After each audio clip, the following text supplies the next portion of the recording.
So, good morning, everybody. And for those of you who are here, I'm so excited. I'll answer your questions at the end if you have any. And since this is a short mini class, we're just going to fly through it. And then the longer version of this class with much more information is the Make Your Event Work for You class in the Academy, which is coming up on Friday, I believe. So we'll cover as much of it as we can in the next 10 minutes. And then if you want more information, you can always join in that class. So we are here to talk about the 3 ways that you can get new clients from community events.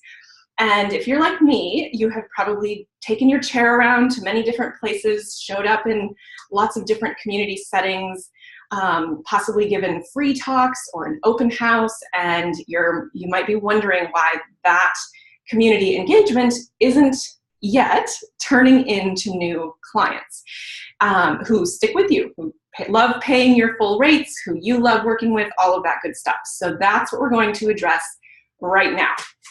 So I kind of just flew through it, but just to keep us focused, there are all kinds of events that we can do. We can do the chair massage events, which are often nice because then people get to actually experience our hands on them, a sense of what we can do. There are free talks and classes, and sometimes these aren't necessarily free. Whenever I've done community talks or classes, they've been free. And I'll just preface the next part, which is that I've made this mistake over and over again of doing free events or giving free talks or free classes. In the first 2 or 3 years of my practice, I did so much of that. And I didn't have the information that I'm going to give you today. So the conversion rate was terrible. I hardly ever got people actually turning into clients, even though they expressed interest. And that was totally just, I didn't know how to do that. So we're going to talk about that today.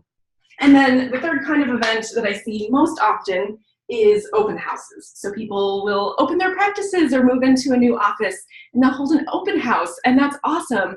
But we also want that to be turning into new clients. So the first way, and it's not like an easy 1, 2, 3 step type of thing, because it kind of depends. And of course, there are more events than just this. But we're going to talk about primarily this. So it kind of depends what kind of event you're at.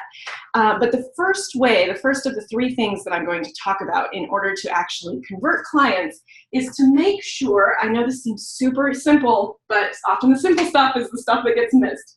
Make sure that you are actively engaging with the people there.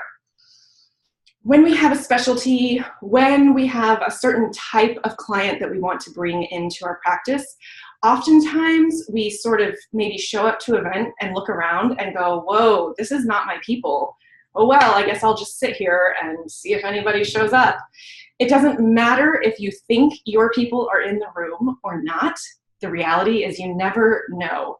And you never know who knows your people, the people that you really want to be working with and serving. So make sure that you don't become a wallflower. I am a total introvert, like pretty strongly introverted. And this is a difficult thing for me. So I'm not going to pretend that all of us do this really easily, that all of us really have easy conversations with strangers. It doesn't matter. This is part of your growth as a practice owner, is to just practice this. So you can practice it with friends or family before you get to the event. You can use the event itself as practice, but really work on just reaching out verbally to other people. Don't just sit in your corner, and especially if nobody's coming to you at the event to talk to you or see what you're about, reach out, sort of step outside of literally your physical zone and just start talking to people. Hi, what are you here today for? What are you looking for? You may not have what they're there looking for, but then at least you start getting an idea of what people are there for, and then you can start having genuine conversations with them. So make sure, first and foremost, that you are actively engaging.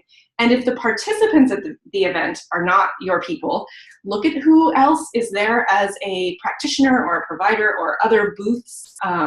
Really start engaging, find people to engage with.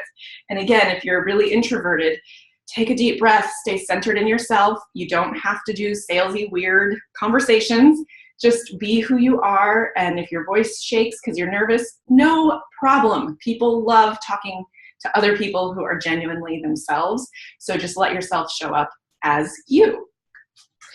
The second thing that you can do to really make events work for you, I'm going to put this down here for a moment, is to use promos. So anybody who has worked with me knows that I am not a huge fan of big discounts and things like that. However, discounts, maybe a 10-minute gift certificate or even a 30-minute gift certificate, a raffle, all kinds of different things that you can do as a form of a promo for your business in order to either have people sign up on your mailing list or other ways of engaging them so that you can reach them after the event to, sometimes events are really busy and you don't have time to really go into what it is that you do as a practitioner.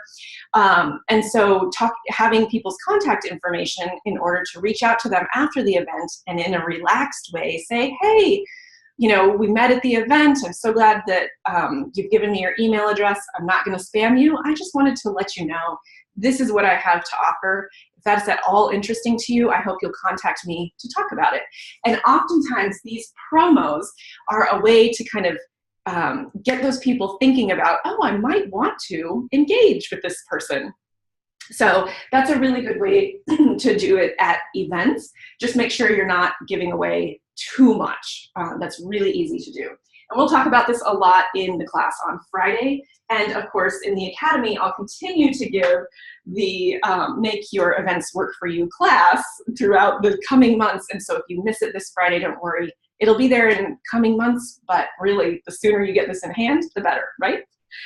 Okay, and the third and last way that you can make sure that you're converting clients or participants into clients is to actually offer your services, is to actually invite people into your practice.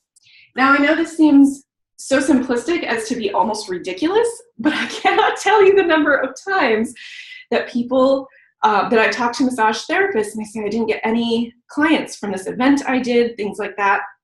Well, did you actually invite anybody to schedule an appointment with you? Did you actually invite anybody to tell you what it is that they're working on in their body, what they need help with? People love engaging, but they really need the invitation in order to feel like you're interested enough for them to open up a little bit. Think about when you've been at an event. Do you naturally just open up to a person who's kind of politely sitting next to their chair or behind a table? Probably not. You're probably going to open up and actually talk to the people who are expressing active interest in you, and you are much more likely, think about it from a participant perspective at an event, aren't you much more likely to write down your information or sign up for a promo, sign up for a gift certificate, things like that? Aren't you much more likely to do that if the person you're talking to is actively asking you questions, is actively inviting you into their practice, is actively offering to work with you? It makes it a lot easier on your people that you're serving as a practitioner if you actually make that invitation. So often we worry that we're going to be pushy or salesy, and so we don't make offers or invite people, but actually it's helpful to participants. I mean, really think about it from the participant point of view. It's so helpful when people actually make those offers. And you don't have to push them or, sell them anything. But definitely make sure that you're inviting, you're offering to work with them. This is probably the most important thing that gets missed. Very cool. Okay, so let's do a brief overview. No matter what kind of event you're doing, not strictly limited to these 3 kinds of events, there are lots of other kinds of events, but no matter what you're doing, make sure that while you're there, you are actively engaging with the people there. If the participants turn out to not be right for you, look for the other booth people, the other practitioners, the other service providers, whoever is there. Engage with them, engage with somebody. You can use promos to help make that engagement easier. And please, please, please make sure that as you are conversing with people, you are offering to work with them. You are inviting them into your practice. Okay, cool. So we're exactly 10 minutes, and I just want to take a deep breath. And while I do, any of you who are live here, if you want to unmute yourself and ask any questions, I'm happy to do that real quick. Otherwise, we can just sort of end for today, and I can see you in one of the classes coming up. So the Make Your Event Work for You class is this Friday, and then of course it will be in coming months. And we also have multiple other classes in the Academy coming up this month and in the future. So I really hope that if you are wanting to learn, if you're wanting to really get going on your practice, that you'll sign up for one. I love teaching, and I can't wait to help you. Okay. Oh, hey, Abby, what's up? Oh, I do have a question. Okay, so the class on Friday, is it separate from what I'm doing in the Own Your Own Practice program, or is it covered in that? That's a great question, and yeah, it's separate. So you don't need to sign up for the Friday. You can if you want Right. information put in a little bit different context. So, Yes. but all of the information that I give in Friday's class is in the Own Your Practice program already. So Okay. Okay, I just wanted to make sure because it has been really comprehensive. I just wanted to double check. Okay, thanks. Awesome. Great question. Thank you so much, Abby. Cool. Okay, so I think that's it for this morning. It's great to be here with you as always, and I will see you soon. Bye.